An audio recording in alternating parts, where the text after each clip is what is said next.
Mes pirates que j'adore, bonjour Bruno Marshall, capitaine des pirates. Alors les pirates, c'est une communauté là, que nous avons créée ensemble.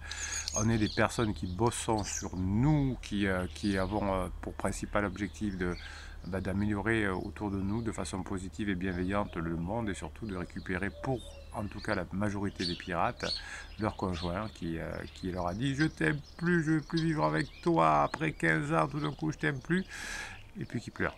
Donc ils sont en crise existentielle. Alors aujourd'hui je voulais vous réexpliquer rapidement ces systèmes de phases parce que vous me posez tout le temps la question pour les nouveaux pirates. Donc dans des phases de crise, il y a toujours trois phases, que ce soit une crise pour une prise d'otage, pour ce que vous voulez, pour une crise existentielle, c'est le même principe. Il y a d'abord une phase qu'on appelle la phase d'alarme, où il est impossible de négocier, où on se tient juste à être un roc, où il faut que rien ne se passe pour atteindre ce que j'appelle le point zéro de la phase suivante, qui est la phase de plateau. Le point zéro de la phase de plateau sera le point de départ de la phase plateau par définition. Donc vous avez votre individu qui va être, et je vais y revenir, balancé entre deux choses, comme tous les individus du monde, on est balancé entre le désir d'aventure et le désir de sécurité. Donc dans la phase d'alarme de votre personne en crise, c'est le besoin d'aventure qui prédomine. Donc si vous voulez expliquer comme font les pirates amateurs, dire mais on est bien ensemble, on était bien ensemble, on vit mieux ensemble, il y a une maison, on a une belle vie, ben, finalement ça fait fuir puisque dans une première étape, on n'est que dans le besoin d'aventure.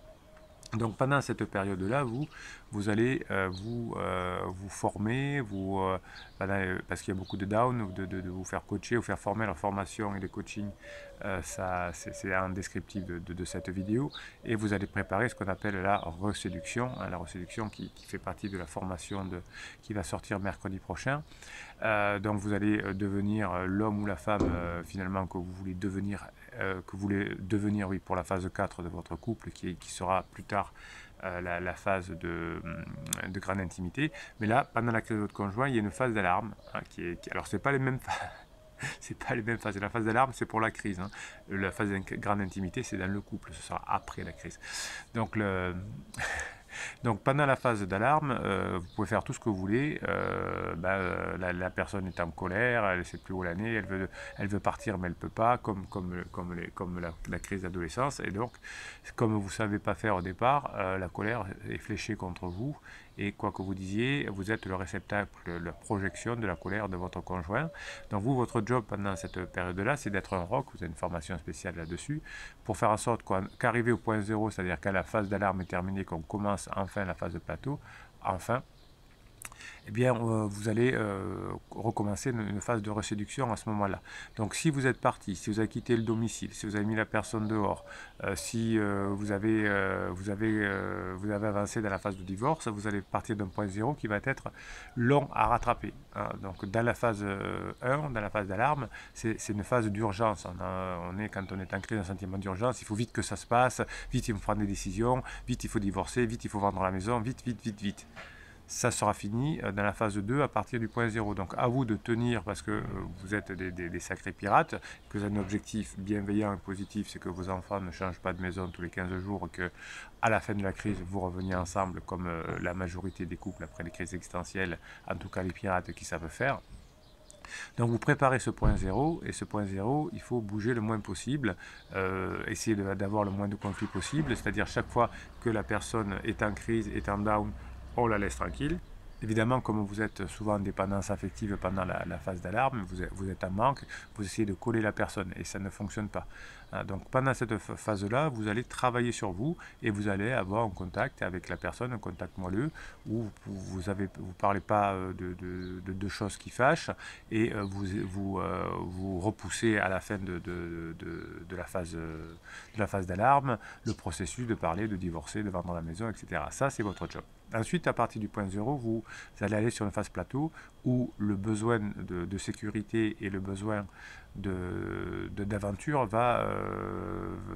va se stabiliser, on va dire. Il va y avoir des deux. Donc de temps en temps, la personne va être en down parce que je veux aller vers mon pansement, ou il y a des fois où on me dit le pansement il me saoule et donc je reviens. Donc plus vous allez aller vers la fin de la crise, plus vous irez vers le désir d'être stable.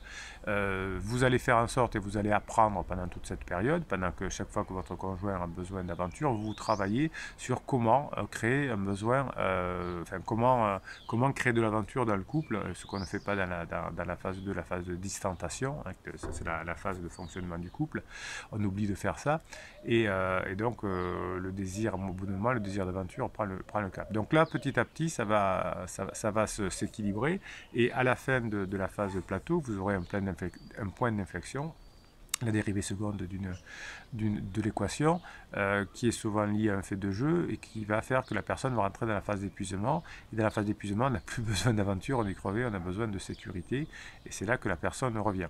Et une fois que la personne sera revenue, vous allez faire votre contrat de confiance, entre guillemets, pour pouvoir faire en sorte que dans le couple, vous ayez à la fois le besoin de sécurité et le besoin d'aventure. Le besoin d'aventure, je vous l'ai indiqué, c'est du badinage, c'est du divertissement, c'est de l'humour, c'est la sexualisation, c'est de faire des choses nouvelles, hein, c'est tout ce qu'on a besoin pour se sentir un homme ou une femme heureuse aussi. Donc vous voyez qu'il y a des phases. Donc dans la phase 1, il n'y a que du besoin d'aventure, donc vous vous formez et vous faites en sorte de tenir le coup. Dans la phase 2, après le point 0, vous avez, ça avance en haut vers la sécurité, de temps en temps ça recule aussi.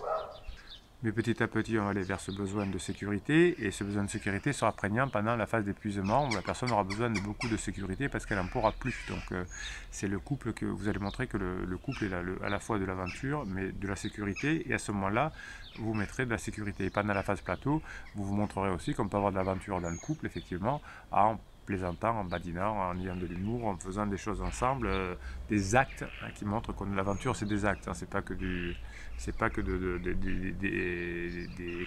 des élucubrations. Alors je vais quand même vous rappeler cette histoire de besoin de sécurité et de besoin d'aventure. Hein, la sexualité a beaucoup évolué aujourd'hui. Tout le monde est à la recherche d'une vie qui va durer de façon, puisque la vie s'est allongée, à la fois de façon sécure et de la façon divertissante. On est à la recherche d'une vie érotique qui va durer longtemps. Autrefois, la sexualité notamment servait à donner naissance à beaucoup d'enfants parce qu'on savait que la plupart ne survivraient pas, et donc ça devait aussi être lié aux devoirs conjugaux. Hein. Vous savez que j'ai pas mal de personnes qui me disent encore mon mari ou ma femme me dit qu'on fait l'amour que par devoir conjugal. Donc oui, ça existe encore dans certaines têtes.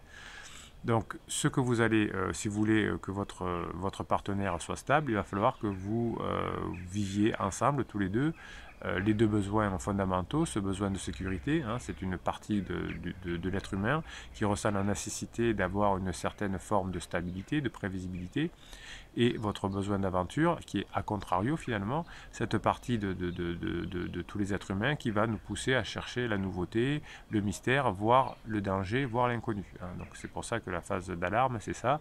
Et comme vous allez travailler sur vous, vous allez changer, vous allez aussi proposer un besoin d'aventure, notamment dans la phase de plateau, à votre conjoint, car vous aurez changé, il ne vous comprendra plus, vous serez devenu mystérieux ou mystérieuse, vous aurez de la nouveauté comme vous dites, et en combinant ces deux types de besoins fondamentaux au sein de votre relation, vous allez à la fin de la phase d'épuisement retrouver votre phase 4 du couple, la phase de grande intimité.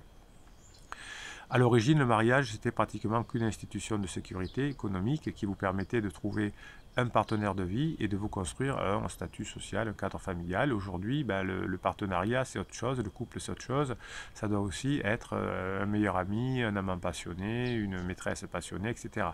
Donc vous allez prendre conscience en vous formant pendant la phase d'alarme et aussi la phase plateau, que les attentes sont dans un couple aujourd'hui très élevées. Mais vous allez apprendre à le faire, vous allez voir que c'est un jeu. Ce sera d'autant vrai que souvent la crise que vous avez dans votre couple, c'est une crise aussi de l'imagination. Et souvent, si c'est un homme qui est parti, vous avez la crise existentielle est aussi liée à une crise sexuelle. Et dans la crise sexuelle, on est confronté à deux sentiments contradictoires, l'amour et le désir.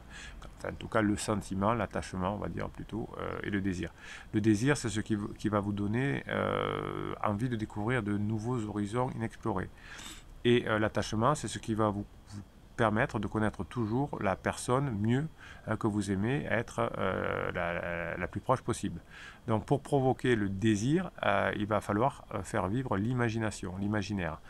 Et votre imaginaire, vous allez le développer au cours de la phase 1 par les formations et les coachings, et ensuite pendant la phase 2, pendant la phase plateau, vous allez pouvoir mettre en application cette imagination. Peut-être que vous allez quand vous n'êtes pas ensemble, vous allez faire des petites choses qui vont faire que la personne va vous désirer vous voir. C'est-à-dire que comme vous avez passé des bons moments ensemble et que vous ne voyez pas là parce que pour une raison ou pour une autre c'est le travail, eh bien on va avoir une espèce de désir. Le désir, c'est pas le manque, attention, c'est le désir de revivre les bons moments que j'ai passés avec mon partenaire. Donc lorsque vous allez monter dans l'hélicoptère, lorsque vous allez revoir votre partenaire avec du recul, vous allez le voir sur un autre angle. Et le désir de votre partenaire va être boosté par la redécouverte de la personne qui a changé, la personne que vous avez changé. C'est pour ça que vous allez récupérer votre conjoint si vous passez des moments ensemble et si vous montrez que vous avez bien changé. Et vous êtes devenu à nouveau quelqu'un de mystérieux et d'insaisissable pendant la phase de plateau. Donc vous prendrez la méthode qui vous convient le mieux pour paraître désirable, pour connaître cet élan érotique, et vous avez une formation spéciale qui s'appelle sexualisation là-dessus, qui complète la formation qui va s'appeler reséduction, qui va paraître mercredi. Eh bien vous allez faire en sorte que la sphère sexuelle privée de votre conjoint, ses fantasmes, finalement, viennent dans la sphère intime du couple. Et pour ça, vous allez passer, je vous l'expliquerai dans la formation de mercredi, par beaucoup de préliminaires, par la construction d'un espace érotique. Et si on admet que la passion s'est essoufflée au cours de la phase 2 du couple, vous allez savoir enfin comment ressusciter cette passion. C'est ça, ce sera à la fin de la phase d'épuisement, vous retrouverez votre passion. Donc le couple, la sexualité, le désir, ce n'est pas de la spontanéité. Vous voyez, il y a des phases, il y a des choses à faire, il y a un changement à montrer, il y a du travail à faire sur soi. C'est pas, si par exemple vous suivez les conseils de confrères qui vous conseillent par exemple le silence radio, vous ne pourrez pas montrer que vous avez changé, vous ne pourrez pas montrer que vous allez créer ce désir d'aventure avec la personne. Donc la personne, forcément, si vous faites un silence radio, elle va aller chercher son besoin d'aventure ailleurs pendant, bon, évidemment pendant la première phase alarme, mais aussi pendant la phase plateau. Donc ne faites surtout pas ça. Si vous écrivez une lettre magique en parlant du passé, en disant oui je comprends, j'accepte que ça va libérer la personne vers son besoin d'aventure. Si vous faites des fuis-moi je te suis, la personne va vivre son aventure ailleurs puisqu'elle ne va pas la vivre avec vous. Donc vous voyez que quand on réfléchit un minimum, on s'aperçoit que toutes ces techniques, forcément, vous amènent au trou, mais que si vous faites un travail sérieux sur vous, si vous travaillez sur votre désir, sur votre façon d'être désirable, etc., je vous l'apprends dans la formation de mercredi, et bien, il y a tout un tas de chances que vous puissiez y parvenir à sauver votre famille et votre couple. Vous avez d'ailleurs le bouquin que vous avez aussi, comme les formations, comme les coachings, en descriptif de cette vidéo. Vous avez le livre que vous pouvez commander en broché sur format papier ou sur format numérique, toujours pareil là en descriptif de cette vidéo. Vous savez que vous êtes des pirates, que je vous kiffe parce que vous êtes mes héros, parce que vous changez la vie autour de vous, et vous êtes des pirates qui écrivez des commentaires et des pouces en l'air, et vous envoyez des mèmes, des photos avec des petites phrases, et je vous les mets sur notre canal Telegram qui s'appelle Bruno Marchal. Telegram, c'est une application, vous tapez canal Bruno Marchal et c'est le canal à vous qui vous appartient de pirates, et je vous mets toute la journée les mèmes qu'écrivent les autres pirates. Je vous mets des petites vidéos, je vous mets des petits textes, je vous mets des petites choses, et ensemble on apprend à se booster. Des fois quand on a un coup de moins bien, eh bien lire un message d'un pirate, comme lire les commentaires sous les vidéos, ça nous donne un coup de boost, et plus vous mettrez des commentaires, plus vous mettrez des pouces en l'air, plus YouTube va promulguer vos pensées de pirate, ces pensées saines, ces pensées positives, ces pensées bienveillantes, ces pensées qui nous permettent d'avoir un esprit gagnant, comme je vous l'expliquais dans la formation de mercredi dernier. C'est tout ça qui nous permet de changer la vie autour de nous. Alors dans les mèmes que vous m'avez envoyé, alors c'est l'un des princes du mème, c'est Jeff, qui m'a envoyé deux mèmes spécial pirate. Une citation de Jack Sparrow, hein, le capitaine pirate, avec une belle photo de Jack Sparrow. Le problème, c'est pas le problème c'est ton attitude face au problème. Le problème, c'est pas le problème c'est ton attitude face au problème. Oui, hein, tout le monde a des galères dans la vie, mais tout le monde réagit différemment par rapport à ça. Et si vous arrivez à prendre le problème parce que vous êtes formé, parce que vous êtes fort, comme une opportunité, eh bien, vous allez parvenir à votre objectif. Alors il nous a mis une photo aussi, Jeff, de Retour vers le futur, où il a changé effectivement les dialogues. Il met Bruno, il est où le bouton de la phase 4 et le professeur répond patience petit, patience. Hein. Ça pourrait être, on pourrait mettre des mèmes d'ailleurs de Jihad, hein, ce serait un peu la même chose, de la guerre des étoiles. Je pense qu'on pourrait trouver des choses de pirates. On pourrait être des pirates chefs. Si tu fais un vœu, c'est parce que tu vois tomber une étoile. Si tu vois tomber une étoile, c'est parce que tu regardes le ciel. Si tu regardes le ciel, c'est parce que tu crois encore en quelque chose. Ouais, ça me plaît bien, hein, c'est bien ça. Croire, effectivement, c'est une façon d'augmenter les chances d'atteindre ses objectifs. Peu importe ce que tu décides de faire, assure-toi juste que cela te rende heureux. Oui, il faut remplir son tonneau du bonheur. Quand vous êtes plein de bonheur, parce que vous avez fait les formations, parce que vous avez fait les coachings, parce que vous êtes un pirate, eh bien votre bonheur va pouvoir rejaillir sur les autres. Si vous essayez de prendre votre bonheur en attendant que votre conjoint en crise, par exemple, aille mieux, eh bien vous allez galérer. Donc, travaillez sur vous, vous avez des fichiers de neurohypnose dans toutes les formations, vous pouvez vous faire un fichier de neurohypnose, tout ça c'est en descriptif de cette vidéo, pour travailler sur vous, pour changer votre mental, pour changer votre mindset. Et si vous êtes heureux, effectivement, vous allez pouvoir le diffuser autour d'autres personnes. Être attentif à quelqu'un, c'est le compliment le plus sincère qu'on puisse lui faire. Oui, si vous êtes attentif à quelqu'un, si vous comprenez ses difficultés, si vous comprenez ses galères, si vous comprenez sa crise, eh bien certainement, si la personne se sent comprise, qu'elle pensera que vous pensez la même chose. Et quand on pense la même chose ensemble, c'est que l'on s'entend bien. Si l'on s'entend bien, on peut revenir en couple. Si on se dispute, on se sépare, c'est logique. Et si on trouve des points communs, on devient plus proche. Bruno Marshall, il vous rappelle que vous êtes des super pirates, que vous mettez des pouces en l'air, des commentaires, que vous vous abonnez à cette chaîne. Et Bruno Marshall, il vous dit à très bientôt.